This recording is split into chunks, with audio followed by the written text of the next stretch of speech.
డబ్బు, అనారోగ్యం, ఉద్యోగం, వ్యాపారం, అప్పులతో బాధపడుతున్నారా? మీకోసమే లాంచ్ యువర్ ఫ్యూచర్ ప్రోగ్రామ్. నమస్తే ఫ్రెండ్స్, నా పేరు సాయి కృష్ణ ఆజాద్, హైకోర్టు అడ్వకేట్. ఈరోజు చాలా చక్కటి అంశంతో, అందరికీ ఉపయోగపడే అంశంతో మీ ముందుకు వచ్చాను. దయచేసి వీడియో అందరికీ షేర్ చేయండి, లైక్ చేయండి. సో చాలా మంది ఒక కామన్ మ్యాన్ కానించి ఒక సెలబ్రిటీ వరకు నేమ్ చేంజ్ విషయంలో, ఎందుకంటే మాకు చాలా ఎక్స్పీరియన్స్ ఉంది నేమ్ చేంజ్ విషయం. నేను చాలా సినిమా యాక్టర్స్ కానీ, డైరెక్టర్స్ కానీ, నిర్మాతలకు కానీ, అలాగే కొంతమంది కొన్ని న్యూమరాలజీ పరంగా వాళ్ళ యొక్క పేర్లు సరిగ్గా లేవని చెప్పేసి చాలామంది అప్రోచ్ అవుతూ ఉంటారు. ముఖ్యంగా చాలామందికి ఏంటంటే కొన్ని సందర్భాల్లో నేమ్ చేంజ్ చేసుకునే అవకాశం భారతదేశంలో పుట్టిన ప్రతి ఒక్క వ్యక్తికి ఉంది. అయితే దీనికి కొన్ని అర్హతలు కూడా ఉండాలి. అర్హతలు ఏంటంటే అతను బై బర్త్ భారతీయ పౌరుడై ఉండాలి, లేదా అతను వేరే దేశానికి వెళ్ళినా అక్కడికి వెళ్ళి సిటిజన్షిప్ తీసుకుని భారతీయ పౌరసత్వం వదులుకొని ఉన్నట్లయితే అతనికి గనక నేమ్ చేంజ్ చేసుకునే అవకాశాలు లేవు. అంటే భారతీయ పౌరుడై ఉండాలి ఇక్కడ క్లియర్గా. అదే కాకుండా అతను 18 ఇయర్స్ నిండి ఉండాలి. ఆ 18 ఇయర్స్ అంటే 18 ఇయర్స్ లోపు వాళ్ళు కూడా చేసుకోవచ్చు, కాకపోతే వాళ్ళకి రైట్ ఉండదు. వాళ్ళ తల్లిదండ్రులు ఎవరైతే ఉన్నారో వాళ్ళు చేంజ్ చేసే అవకాశం ఉంది, అంటే మైనర్స్ అంటారు. ఇదే కాకుండా మైనర్స్ తర్వాత వాళ్ళు పెద్ద అయిన తర్వాత మేజర్ అయిన తర్వాత చేసుకోవచ్చు, ఇబ్బంది ఏం లేదు. అలాగే వారిపైన పోలీస్ కేసులు అనేవి నమోదై ఉండకూడదు. అదేంటి సార్ అంటే పోలీస్ కేసులు ఉన్నట్లయితే కొంచెం ఇబ్బంది అయ్యే అవకాశం ఉంది, కాబట్టి వారిపైన పోలీస్ కేసులు అవి ఉండకూడదు. అలాగే ఏదైతే నేమ్ చేంజ్ చేసుకోదలుచుకున్న వ్యక్తి వారి యొక్క పేరును గజెట్లో మార్చుకోవాలి. అంటే గజెట్ అంటే ఏంటి? ఇది చాలామందికి మీకు గజెట్ అంటే నెక్స్ట్ డిస్ప్లే మీద పడుతుంది చూడండి. సో గజెట్ అంటే ద గవర్నమెంట్ ఆఫ్ ఇండియా సంబంధించిన రాజపత్రం అంటాం. రాజపత్రం అంటే మన దేశానికి సంబంధించిన చట్టాలు కానీ, అలాగే జీవోలు కానీ, ఇవన్నీ కూడా రాజపత్రంలో ప్రింట్ అవుతాయి. ఇప్పుడు ఉదాహరణకి మా కొత్త చట్టాలు బిఎన్ఎస్ఎస్ కానీ, అలాగే అంతకుముందు ఏదైనా వేరే కొత్త యాక్ట్లు ఏవైతే ఉన్నాయో ఇవన్నీ కూడా మీకు రాజపత్రంలో అవి పబ్లిష్ అయ్యే అవకాశం ఉంది. పబ్లిష్ అయిన తర్వాత ఆటోమేటిక్గా మీకు అది ఇంప్లిమెంటేషన్ అవుతుంది. సో ఈ రాజపత్రంలో ఎవరైతే ప్రైవేట్ ఇండివిజువల్స్, ప్రైవేట్ బాడీస్ ఎవరైతే ఉన్నారో, వ్యక్తిగత విషయాలు ఏవైతే ఉన్నాయో అవి దాంట్లో మనం పబ్లిష్ చేయిస్తాం అన్నమాట. చేయించడం వల్ల ఆటోమేటిక్గా పేరు అనేది వాళ్ళ పేరు, ఉదాహరణకు నా పేరు సాయి కృష్ణ ఆజాద్ చేంజ్ టు రామకృష్ణ ఆజాద్గా మార్చుకున్నాం. అది ఆటోమేటిక్గా నా చాలామందికి ఏంటంటే ఒక కండిషన్ చెప్తాను. ఆ కండిషన్ అంటే మీ సర్టిఫికెట్లో నేమ్ చేంజ్ కాదు, 100% కాదు. ఎందుకు అంటే ఒక వ్యక్తి తను ఒకళ్ళు బీకామ్ చేసి ఉండొచ్చు, ఒకళ్ళు బీఏ చేయొచ్చు, ఒకళ్ళు బీఎస్సీ చేయొచ్చు, నేను లా చేసి ఇంకోళ్ళు బీటెక్ చేసి ఉండొచ్చు, ఇంకొకరు వాళ్ళు ఎంబీబీఎస్, XYZ చాలా ఉంటాయి. సో కాబట్టి ఈ సర్టిఫికెట్లు అన్నీ మార్చాలంటే అన్ని యూనివర్సిటీల చుట్టూ తిరగాలంటే కష్టం. కాబట్టి మీరు నేమ్ చేంజ్ అయిన తర్వాత గజెట్ని ఎన్క్లోజ్ చేసుకుంటే సరిపోతుంది, ఎలాంటి ఇబ్బంది లేదు. తర్వాత చాలామంది అడుగుతారు గవర్నమెంట్ జాబ్స్ కండి వాటికని. గవర్నమెంట్ జాబ్స్ రాసుకోవచ్చు మీరు. ఈవెన్ నేను నేమ్ చేంజ్ చేసిన వాళ్ళు ఎమ్మెల్యేలు కూడా అయిన వాళ్ళు ఉన్నారు. సో ఎమ్మెల్యే కూడా పోటీ చేసుకోవచ్చు, పొలిటికల్గా కూడా మీరు వెళ్ళొచ్చు, దానికి ఎలాంటి ఇబ్బంది లేదు. అలాగే నేమ్ చేంజ్ చేసుకునే సందర్భంలో ఎలాంటి డాక్యుమెంట్స్ చాలా ముఖ్యమండి అని అడుగుతుంటారు. ముఖ్యంగా ఆధార్ కార్డు, అలాగే మీకు సంబంధించిన ఐడి ప్రూఫ్లు, అలాగే 10th సర్టిఫికేట్ కావాలి. ఎందుకంటే మీరు మేజరా కాదా మైనరా అని చెప్పడం కోసం. సరే ఇది ఒకటి అయిపోయింది. తర్వాత చాలామందికి సర్నేములు ఉంటాయి. సర్నేములు ఇప్పుడు మీ ఉదాహరణకి మా దగ్గరకు వచ్చిన కేసులు కొన్ని ఉన్నాయి. అవేంటంటే వాళ్ళ యొక్క కొంతమంది అమ్మమ్మ వాళ్ళ ఇంట్లో పెరుగుతూ ఉంటారు, లేదా కొంతమంది వేరే వాళ్ళ దగ్గర పెరుగుతూ ఉంటారు, కొంతమంది హాస్టల్లో పెరుగుతుంటారు.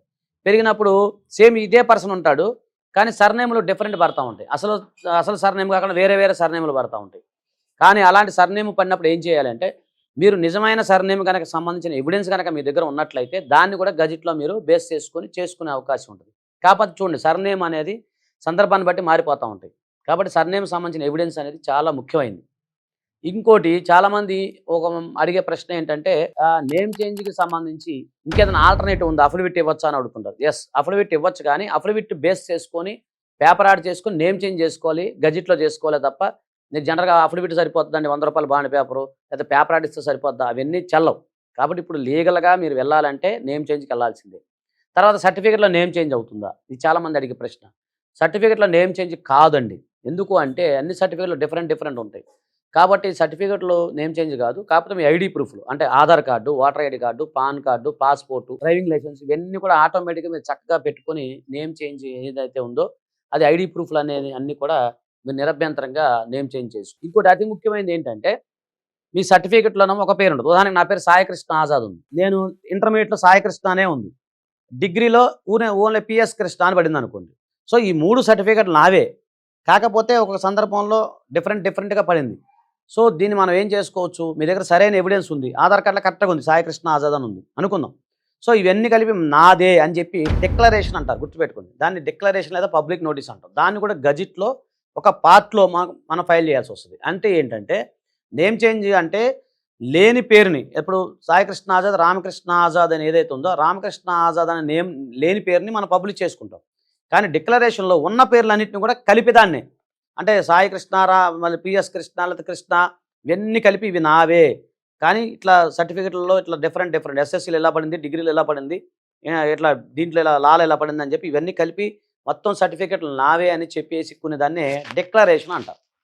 సో ఈ డిక్లరేషన్ అది కొంచెం టైం పడుతుంది. దీని నేమ్ చేంజ్ కంటే ఇది చాలా డిఫరెంట్ ఉంటుంది, కొంచెం టైం పడుతుంది. కొంతమందికి 2 పేర్లు ఉంటాయి. ఇప్పుడు సాయి కృష్ణ ఆజాద్, రామకృష్ణ ఐడి ప్రూఫ్లో సాయి కృష్ణ ఉంటుంది, ఒక దాంట్లో రామకృష్ణ ఉంటుంది. సో ఈ 2 కలిపి అలియాస్ అంటాం. కొన్ని సందర్భాల్లో నాని, కన్నా, బుజ్జి, చంటి ఈ పేర్లు ఉంటాయి. అలా కూడా డిఫరెంట్ మా దగ్గరికి వస్తూ ఉంటాయి. సో ఇవన్నీ కలిపి కూడా ఒకటే అని చెప్పి మనం డిక్లరేషన్ చేసుకుంటూ వేసుకోవాలి. కాకపోతే ప్రతిదానికి కూడా ఎవిడెన్స్ అనేది కంపల్సరీ ఉండాలి. అలాగే తర్వాత విట్నెస్లు అనేవి కంపల్సరీ ఉండాలి. మీరు నేమ్ చేంజ్ చేసుకునే సందర్భంలో మీరు ఖచ్చితంగా ఇద్దరు యొక్క విట్నెస్ల యొక్క వాళ్ళ డీటెయిల్స్ ఉండాలి. వాళ్ళ విట్నెస్ మీరు ఇది తెలుసు అని చెప్పేటట్టుగా వాళ్ళు ఉండాలి. అలాగే నేమ్ చేంజ్ చేసుకున్న తర్వాత ఏంటి పరిస్థితి చాలామంది అడుగుతారు. నేమ్ చేంజ్ ఇది క్లియర్గా లీగల్గా మీకు ఎలాంటి ఇబ్బంది రాదు. ఇప్పుడు ఉదాహరణకి నేను ఇంటర్మీడియట్ వరకు సాయి కృష్ణ పేరులో మీరు చదువుకున్నాను. తర్వాత నేను రామకృష్ణగా మారాను.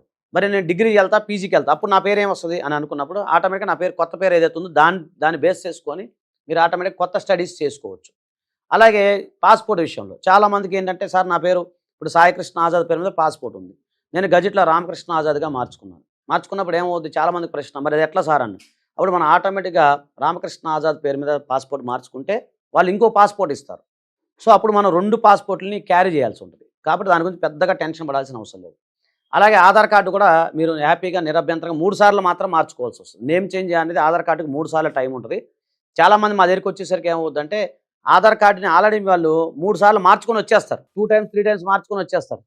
సార్ నేమ్ చేంజ్ చేయండి సార్ అంటే అది అవ్వదు, గుర్తుపెట్టుకోండి. ఆధార్ కార్డు కనుక నేమ్ చేంజ్ అనేది యూడిఐ రూల్స్ ప్రకారం 3 టైమ్స్ మాత్రమే ఉంటుంది. అలాగే ఫోటో 1 టైం మాత్రమే ఉంటుంది. అడ్రస్ మీరు ఎన్నిసార్లైనా మార్చుకోవచ్చు, దానికి ఎలాంటి రూల్స్ లేవు. సో అలాగే మీది నెంబర్ అయితే మారదు, యూడిఐ నెంబర్ అంటారు, అది అయితే మారదు. సో మీ యొక్క ఫోటో అనేది 1 సారి 2 సార్లు మార్చుకోవాలి. నేమ్ అనేది 2 టైమ్స్ 3 టైమ్స్ మాత్రం మార్చుకోవాలి. కాబట్టి దయచేసి గజిట్ లేకుండా తొందరపడి ఆధార్ కార్డు సెంటర్కి వెళ్ళి బాధపడమాకండి, ఓకేనా. సో ఇంకొకటి ఏంటంటే ఆధార్ కార్డు అయిపోయిన తర్వాత బ్యాంకులో చాలామంది అడుగుతారు, సార్ బ్యాంకులో సిగ్నేచర్ అలాగా అని అడుగుతారు. సో బ్యాంకులో కూడా సిగ్నేచర్ మీరు ఆటోమేటిక్గా మార్చుకోవచ్చు. అది ఏదైతే ఉందో అక్కడ సిగ్నేచర్ ఫామ్ ఉంటుందండి, ఆ ఫామ్ ఇచ్చిన తర్వాత కొత్త సిగ్నేచర్ పాత సిగ్నేచర్ అని బ్యాంకు వారికి ఇచ్చి గజిట్ ఇచ్చేస్తే వారు కొత్తది పాత 2 యాడ్ చేసుకొని మీకు ఎలాంటి ఇబ్బంది లేకుండా ఉండే అవకాశం ఉంటుంది.